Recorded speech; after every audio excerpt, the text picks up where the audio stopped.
राधे राधे दोस्तों, माधव किचन में आपका स्वागत है। आज मैं किचन का नहीं, आज आपके लिए मैं एक भक्ति का चैनल मैंने खोला है। नया चैनल है, इसको भी आप माधव किचन की चैनल की तरह जितना प्यार दिया है वैसे इस चैनल को भी आप प्यार दीजिएगा। इसका नाम मैंने चैनल का अनंत भक्ति रखा हुआ है। इस चैनल में मैं आपको व्रत की विधियाँ, व्रत के किस तरीके से किया जाता है, कैसा सामान चाहिए, कैसी सामग्री चाहिए, किस तरीके से पूजा करते हैं, क्या क्या चाहिए होता है, उन सब के बारे में मैं आपको जानकारी दूंगी। लेकिन ये मेरा वीडियो कभी कभी जल्दी भी आएगा, कभी कभी 1-2 दिन या हफ्ते में भी एक वीडियो आया करेगा। तो मैं जो आज वीडियो बना रही हूँ ये मेरा पहला वीडियो है, तो आप इसको माधव किचन के तरीके से ही इस वीडियो को भी प्यार दीजिएगा और इस चैनल को भी प्यार दीजिएगा और खूब सारे सब्सक्राइब कीजिएगा और लाइक वगैरह भी कीजिएगा। तो आज का जो मेरा पहला वीडियो है वो है आज नवरात्रि का, क्योंकि 2-3 दिन के बाद ही नवरात्रि हमारी शुरू होने वाली है। तो उसके लिए हमें सामान ज़रूरत होती है और एंड टाइम पे कोई सामान नहीं मिलता है तो हम लोग परेशान होने लगते हैं। तो उस चीज़ को आसान करने के लिए मैंने एक लिस्ट बनाई हुई है। इस लिस्ट में मैंने हर चीज़ लिखा हुआ है जो आपको देखना है और समझ में आए उसको देख लीजिए और शॉर्ट स्क्रीन भी खींच लीजिए, जिससे कि आपको कोई चीज़ भूले ना और फटाक से ना आप अपना सामान ले आएँ और बिल्कुल भी पूजा करने में भगदड़ ना मचे। तो आइए मैं अपना सामग्री का है वो बताती हूँ, अपना वीडियो मैं शुरू करती हूँ। आप सभी को नवरात्रि की शुभकामनाएं, जय माता की। तो मेरा पहला सबसे है, यहाँ पे हमको लेनी है चौकी।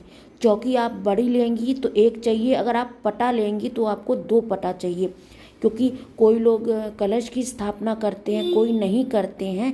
तो उस हिसाब से आप अपना चौकी या पाटा ले लीजिए। अगर कलश और ज्वार बोते हैं तो आप चौकी लीजिएगा और अगर नहीं तो आपका एक पाटे में काम हो जाएगा। दूसरी चीज़ है लाल कपड़ा, जो हम पाटे के ऊपर लाल कपड़ा रखेंगे, हमको वो चाहिए 1.25 मीटर। आप चाहें तो ब्लाउज का कपड़ा भी ला सकते हैं। तीसरी चीज़ है माता की मूर्ति।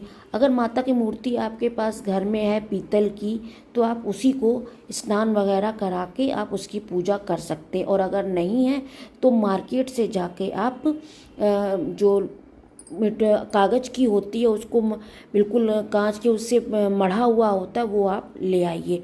बस ध्यान ये रखिएगा कि जो उसमें माता रानी शेर पे हैं वो शेर का मुंह बंद होना चाहिए। उसके बाद हमें एक छोटी सी गणेश जी की मूर्ति चाहिए पूजा के लिए, क्योंकि जब भी हम पूजा करते हैं तो सबसे पहले हमें गणेश जी की मूर्ति चाहिए होती है। और अगर आपके पास गणेश जी ना हो तो आप एक सुपारी को गणेश जी का रूप देके वहाँ पे रख दीजिए। उसके बाद हमें 9 ग्रह बनाने के लिए चाहिए चावल। अगर आप 9 ग्रह नहीं बनाना चाहते तो कोई बात नहीं, अगर 9 ग्रह बनाते हैं तो आप एक चावल ले लीजिए और उस 9 ग्रह में रखने के लिए 9 सुपारी ले लीजिए। उसके बाद हमें 2 चुन्नी चाहिए, एक माता जी के ऊपर चढ़ाने के लिए और दूसरी चुन्नी जो हम नारियल लेके आएंगे उस पर लपेटने के लिए। अगर आप नारियल पे चुन्नी नहीं लपेटना चाहते हैं तो आप उसमें कलावा लपेट दीजिए। श्रृंगार का सामान जरूर चढ़ाइएगा, क्योंकि ये माता जी का नवरात्र है तो हमें श्रृंगार का सामान जरूर चढ़ाना चाहिए। और आप श्रृंगार का सामान 9 दिनों में किसी दिन भी चढ़ा सकते हैं, 16, 5, 7 ये आपका नंबर है। अगर आप 16 श्रृंगार चढ़ाएं या 5 चढ़ाएं या 7 चढ़ाएं, आप श्रृंगार जरूर चढ़ाइए। उसके बाद दूध इसलिए मैंने लिखा है, जब हम मूर्ति को स्थापित मतलब मूर्ति को हम रखेंगे तो उसको बढ़िया तरीके से स्नान दूध से करा के फिर हम, या फिर आप पंचमेवा से वो बनाने के बाद दूध के साथ आप पंचामृत बना के भी माँ को स्नान करा के अच्छी तरीके से विराजमान कर सकते हैं। उसके बाद आता है कलश। कलश के लिए हमें एक मिट्टी का कलश चाहिए या धातु का कलश चाहिए। धातु में पीतल होना चाहिए और स्टील वगैरह नहीं चाहिए। उसके बाद जल, साफ सुथरा जल और गंगा जल चाहिए। फिर हमें आम के पत्ते चाहिए, अशोक का पत्ता चाहिए। अगर आम ना मिले तो अशोक का पत्ता। जो हम कलश रखते हैं ना, तो कलश के अंदर जो हम एक आम के पत्ते रखते हैं उस तरीके के लिए उसकी जो हमें संख्या या 5 आम के पत्ते हों जुड़े हुए हों एक डंठल में, 7 हों, 5 हों या 7 हों या फिर 11 हों। उसके बाद हमें लौंग चाहिए, एक लौंग, एक इलायची, एक सिक्का, एक सुपारी और एक हल्दी की गांठ। ये हमको अपने जो कलश है उसमें डालने के लिए चाहिए। और कलश के ऊपर पानी का नारियल, एक नारियल चाहिए जो पानी वाला होता है वो, और 1 केजी हमको चावल चाहिए, क्योंकि चावल की बहुत ज़रूरत होती है। हर जगह हम लोग चावल रखते हैं, कलश में भी कलश के नीचे भी, माता रानी के नीचे भी, और जब 9 ग्रह बनाएंगे तो वहाँ भी हमें चावल की ज़रूरत पड़ेगी। उसके बाद हमें यहाँ ज्वार जो हम बोते हैं उसको लिए हमें 100 ग्राम जौ चाहिए। गेहूँ अगर आप बोना चाहें तो गेहूँ, और कहीं कहीं तो 7 धान मिला के हम ज्वार बोए जाते हैं। और इसको बोने से पहले हमें 1-2 दिन पहले इन ज्वार को भिगो देना चाहिए। उसके बाद एक मिट्टी का पात्र आता है, उसमें हम जौ को बोते हैं। और एक हमें शुद्ध मिट्टी चाहिए, गंदी संदी मिट्टी नहीं चाहिए। कहीं भी या तो आप गमले से मिट्टी ले लीजिए या कहीं से मिट्टी साफ लाएं, फिर उसको मिट्टी के पात्र में रख कर फिर उसमें हमें गीले जौ को उसमें बोना चाहिए। उसके बाद हमारा आता है अखंड जोत। अखंड जोत में एक अखंड जोत मार्केट से मिलती है और पीतल की होती है, वो आप ले लीजिए, वो बहुत ही अच्छी है। और आजकल तो एक और भी नई जोत आ रही है बाती वाली, जो उसमें बाती फिट होती है। आप आराम से एक बोल्ट टाइप का होता है, उसको घुमा देंगे तो बाती ऊपर नीचे आराम से हो जाएगी। नहीं तो पहले जो बातियाँ होती तो उसको हम क्लिप से ऊपर करते थे तो बाती हमारी जोत बुझ जाती थी। लेकिन ये एक नई बाती आई, आप अमेजोन या फ्लिपकार्ट किसी में भी अखंड जोत सर्च करेंगे वो बाती आपको मिल जाएगी। ज़्यादा से महंगी होती है क्योंकि पीतल की, लेकिन 400-500 में भी आ जाती है। उसके बाद हमको चाहिए जोत जलाने के लिए देसी घी। अगर आपके पास देसी घी नहीं है तो आप तिल के तेल से भी जोत जला सकते हैं, लेकिन जब आप आरती करें तो उस आरती को आप जरूर घी से करें, जिससे कि एक आरती घी से हो जाए। और तिल का तेल कम से कम 1 केजी हमारा लग जाएगा। अगला पॉइंट जो आता है वो है हमारी पूजा की सामग्री। हमें पूजा की सामग्री क्या क्या चाहिए? धूप बत्ती चाहिए, 1 पैकेट और रुई वाली बाती चाहिए दिया लगाने के लिए, रोली, चंदन, हल्दी, कुमकुम चाहिए, 3 जनेऊ चाहिए, 1 माता जी पे चढ़ाने के लिए रखने के लिए, 1 कलश पे रखने के लिए और 1 नौ ग्रह पे रखने के लिए। अगर आप सूत ना जनेऊ ना हो तो आप कलावा से भी वस्त्र के रूप में आप माता जी के और गणेश जी पर 9 ग्रह पे रख सकते हैं। उसके बाद कलावा चाहिए, जो कलश है उसमें बांधने के लिए हमें कलावा चाहिए एक, और उसके साथ शुद्ध हमें शहद चाहिए। इत्र जरूर चाहिए क्योंकि इत्र के बिना तो पूजा अधूरी होती है। माता जी के वस्त्रों पे, माता जी के हर चीज़ पे हमें इत्र लगाना होता है। उसके बाद खड़ी हल्दी चाहिए 16। जब हम 9 ग्रह या कुछ एक चीज़ और भी बनती है उस पर भी हमें हल्दी की ज़रूरत पड़ती है। ये ऑप्शन है, अगर आप हल्दी चाहिए तो ले लीजिए, नहीं तो आप 2 हल्दी बहुत है, एक कलश में रखने के लिए और एक माता जी के पास रखने के लिए। दूसरा लौंग 25 ग्राम चाहिए। ये लौंग पूजा में बहुत महत्व होती है, और टूटी फूटी लौंग नहीं लाइएगा, फूल वाली लौंग लाइएगा। और 9 दिन पूरा आपको 9 जोड़े में लौंग चढ़ानी है, उससे माता जी हमारी बहुत प्रसन्न होती।